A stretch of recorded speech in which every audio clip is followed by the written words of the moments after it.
Hello, my name is Steve Murillo and welcome to my presentation about e-waste, the dark side of technology.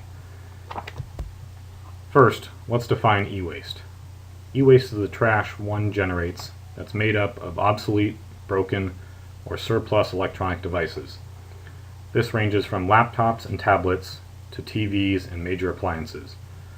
While the total volume of municipal waste has decreased in recent years, e-waste continues to grow an average of 5% every year.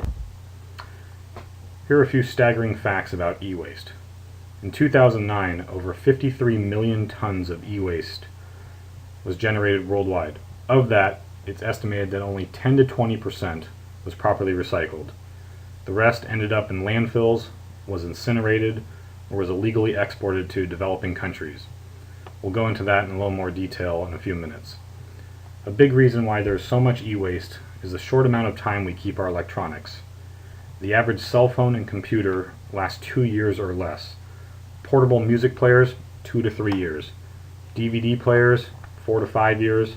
Printers, a little over 5 years. And televisions, 10 years. There are 3 major problems of e-waste that we'll explore in more detail. The first problem is a growing population. The expansion of the internet and mobile to developing countries like India, China, and part of Africa has created an enormous amount of demand for cell phones and computers. China produces an estimated 2.3 million tons of e-waste per year and is the second largest producer of e-waste behind the US. When you combine the growing population of developing countries with the human propensity to discard gadgets the moment a newer version is available, you can really understand how this is a problem that's going to grow bigger each year. The lack of proper recycling. E-waste accounts for 70% of all toxic waste discarded in the US, yet it is only 2% of the total waste found in landfills. Electronics are full of toxic materials like lead, cadmium, mercury, and chromium. The worst offenders are cathode ray tube televisions and computer monitors. Each cathode ray tube contains anywhere from 4 to 8 pounds of lead. So why isn't e-waste properly recycled? Well, there are a couple answers to that. The first is that it's not as convenient as your normal trash pickup. Most cities or counties offer a free e-waste day, but it may only happen once a month or a couple times a year. Another reason that should no longer be an excuse is a lack of awareness of the dangers of improperly recycling. The third answer is the most disheartening. Have you ever stopped to think about what happens to your e-waste after you drop it off at an e-waste recycler? Most probably don't think about it or assume it's going to be properly disassembled. Welcome to the illegal exportation of e-waste. Despite an international peace treaty called the Basel Convention that was designed to reduce the amount of hazardous waste that's shipped between nations, millions of tons of e-waste is shipped each year to places like China, India, Pakistan, and Ghana. So why does this happen? Simply put, it's far cheaper for recycling companies to export the e-waste than process it domestically. When cities, school districts, or companies solicit bids for e-waste removal, the lowest bidder tends to win the contract. In many of those cases, the recycling company can turn the largest profit by shipping the e-waste overseas. These companies successfully export e-waste in many ways, ranging from simple bribes, like taping a $100 bill to the inside of the container door, to claiming the electronics are donations to bring technology to developing nations, and shipping under the guise of philanthropy.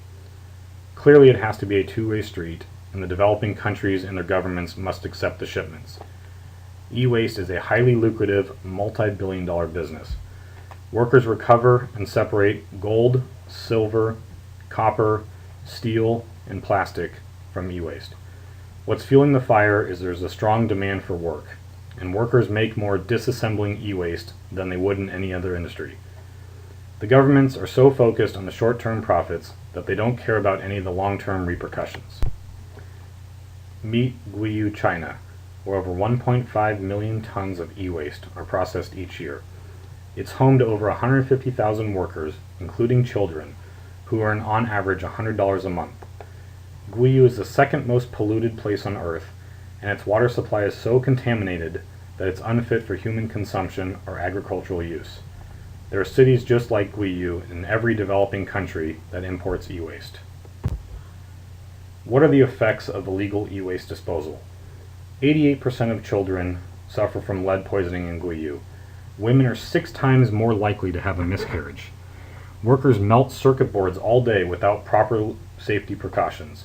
Lead, flame retardants, and other hazardous materials create a permanent ash cloud in the city. What are some alternative solutions to discarding e-waste? The best way is to reuse the electronics by giving them to a friend or family member, or selling them back to the manufacturer or a retailer. The second option would be to reduce the amount of items we buy. Just because a new iPhone came out doesn't mean you have to rush to get it. The third is to make sure that when you do recycle your e-waste, that it's done so ethically and responsibly. California is the only state that adds an e-waste charge to the cost of all new electronics. Perhaps more states should follow suit so customers realize the true cost of e-waste. In conclusion, do your research ahead of time and make sure the recycling company you give your e-waste to is R2 or E-Stewards approved.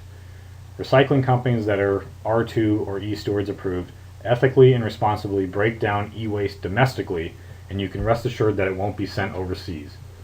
If your electronics are still working, try donating them to local charities like Computers for Our Kids or Cell Phones for Soldiers. With more awareness of this problem, hopefully we can all reduce the amount of e-waste we produce.